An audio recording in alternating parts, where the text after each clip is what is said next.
Kami persembahkan program Santapan Rohani, terjemahan dari Renungan Our Daily Bread.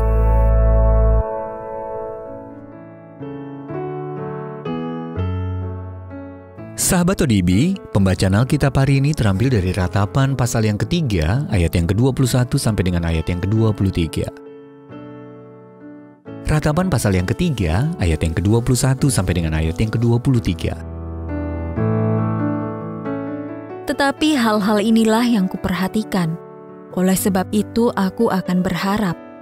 Tak berkesudahan kasih setia Tuhan, tak habis-habisnya rahmat-Nya. Selalu baru tiap pagi, besar kesetiaan-Mu. Ayat mas renungan hari ini terambil dari Ratapan pasal yang ketiga, ayat yang ke-22 sampai dengan ayat yang ke-23. Tak berkesudahan kasih setia Tuhan, tak habis-habisnya rahmat-Nya. Selalu baru tiap pagi, besar kesetiaan-Mu.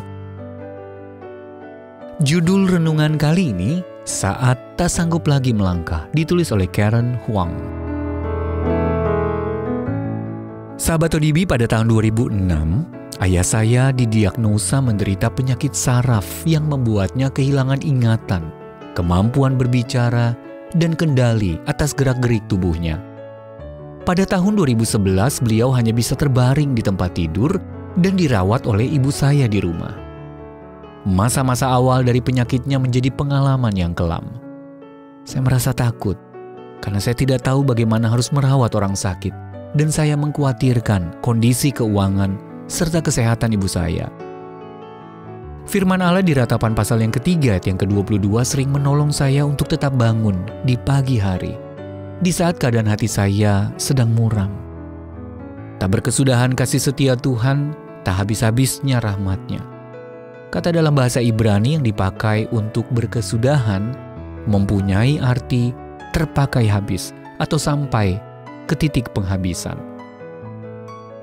Kasih setia Allah yang besar memampukan kita untuk terus maju dan bangun menghadapi hari demi hari. Ujian yang kita alami mungkin terasa begitu berat, tetapi kita tidak akan dihabiskan oleh masalah-masalah tersebut. Karena kasih setia Allah yang besar itu tak berkesudahan. Jika saya mengingat-ingat, alangkah seringnya Allah menunjukkan kasih setia-Nya kepada keluarga kami.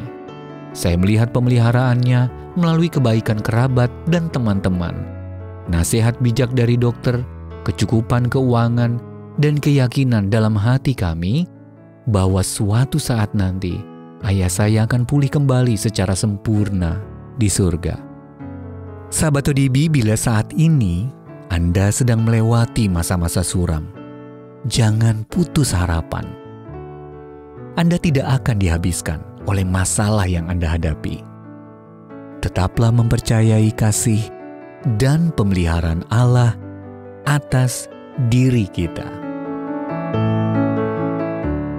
Di tengah kesulitan yang melanda, kemana Anda pergi untuk memperoleh kekuatan? Dan bagaimana Anda dapat mengingatkan diri sendiri untuk selalu percaya kepada kasih setia Tuhan yang besar? Bapa, tolonglah aku untuk terus mempercayai-Mu. Bukalah mataku agar aku bisa melihat kasih dan kesetiaan-Mu. Untuk menerima notifikasi video baru kami, silakan tekan tombol subscribe dan tanda lonceng di bawah ini.